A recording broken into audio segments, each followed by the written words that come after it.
A woman suddenly suspected that her beloved father was very similar to the murderer who had been on the run for 15 years, because the voice and speaking rhythm of the murderer in the movie were exactly the same as her father's. It turned out that in 1988, a horrific child kidnapping case occurred in South Korea. After the kidnapper demanded 100 million won from the family, he not only did not release the boy, but also cruelly put him in a box and sank it to the bottom of the sea. The incompetent police investigated for 15 years without any clues. A director not only made a movie about the case and put it on the screen, but also released the recording of the real murderer at the end of the film. Ji-yoon's scalp tingled. The last sentence was actually a catchphrase she had heard since she was a child. It's not over until it's over. After watching the movie, Ji-yoon was extremely worried. She couldn't imagine that her simple and honest father would be a murderer. In order to overturn her doubts, she downloaded the murderer's recording and listened to it over and over again. But no matter how she hypnotized herself, the feeling of certainty kept her awake at night. From childhood to adulthood, her father's love for Ji-yoon was as deep and majestic as a mountain. He is hardworking and honest, and has been working like a workhorse to earn money to support the family. Based on Ji-yoon's understanding of her father, how could he be the murderer? However, as the film ferments, the case is once again discussed by public opinion. Time is about to pass 15 years, the last week of the effective prosecution period. After completely eliminating Han-hwi, Ji-yoon began to check her father's belongings, mobile phone contacts, and all the videos stored on the computer. However, to her embarrassment, she turned out to be a pornographic movie. One day, she suddenly remembered that her father would go fishing on weekends, but always returned empty-handed. She found it very strange, so she followed her father, but she didn't expect that her father was secretly working as a designated driver behind her back. She saw him nodding and bowing to the guests, sleeping in the open air, just to make more money to support the family. At night, her father was harassed by a female customer. The female customer refused to give in. Ji-yoon wrestled with her. They were caught and taken to the police station. Her father knelt down in front of the police officer and kept apologizing. Ji-yoon was very ashamed and blamed herself. She had depended on her father since her mother died of dystocia when she was young. She doubted no one but her father. Just when life was getting back on track, a strange man broke their peace.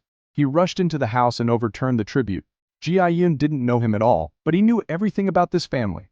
He threatened her father for a large sum of money. It seemed that her father had something on him. It was the first time that Ji-yoon saw her father's ferocious look. She thought of the previous recording. It was all too strange. She found her police boyfriend to investigate and learned that the man was a gangster. Not only did he have various criminal records and did all kinds of evil, but he also had a seriously ill sister named Shin Mei-yu. Ji-yoon's mother, who died of dystocia, was also named Shin Mei-yu. How could there be such a coincidence? As Ji-yoon and her boyfriend continued to investigate, the cruel truth made Ji-yoon shudder. The woman lying on the hospital bed was her mother, Shin Mei-yu. Ji-yoon was puzzled. Why did her father lie to her? Could he be the murderer who escaped? Ji-yoon seemed to have confirmed her guess. She played the recording to her father unscrupulously and asked her father loudly why he wanted to kill people. If it was really my father, I wouldn't call the police. Seeing her father's tearful denial, Ji-yoon temporarily felt relieved. At this time, there were still 4 days left before the 15-year effective prosecution period. That is, after 4 days, even if the murderer was caught, the law could not punish him. The news reports intensified. Ji-yoon also saw the interview with the murdered boy's father, Lao Han. She was surprised to find that she and the boy were born in the same hospital. In order to find out the truth, and to prove that her father was not the real murderer, Ji-yoon used this coincidence to disguise herself as a columnist and went to interview Lao Han. However, on the day of the incident, the kidnappers not only left a recording, but also left a note with the address for handing over the ransom. Ji-yoon was flustered when she saw the note. The handwriting on it was obviously written by a child, an elementary school student. Whether it was his own child or the neighbor's child, it was undoubtedly extremely important evidence.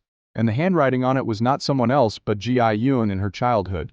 At that time, her father would practice dictation for her every day, beside the elevated road, in front of the bakery, in the trash can. Looking at the handwriting, Ji-yoon trembled and collapsed on the ground. This means that not only is her father a demon, but she is also an accomplice in this vicious incident. Angry and terrified, Ji-yoon took a stick and scolded him heartbreakingly, but her father still denied it with an innocent look on his face. Look carefully, the handwriting of children is almost the same. Because Ji-yoon's boyfriend leaked the news, a large number of police officers have arrived at the door of the house. Lao Han also came after hearing the news. When he heard his father's voice, he pushed him to the ground like crazy. The father's head was broken and he fell into a coma and lay in a pool of blood. The police sent the father to the hospital. The doctor said it might take a few days for him to wake up, but at this time there were only 3 days left before the end of the public prosecution period. The police could only search the house in a hurry. They turned the house upside down but did not find Ji-yoon's childhood handwriting because these handwritings had long been destroyed by Ji-yoon. Although the man was accused of murder, he was the father who raised Ji-yoon.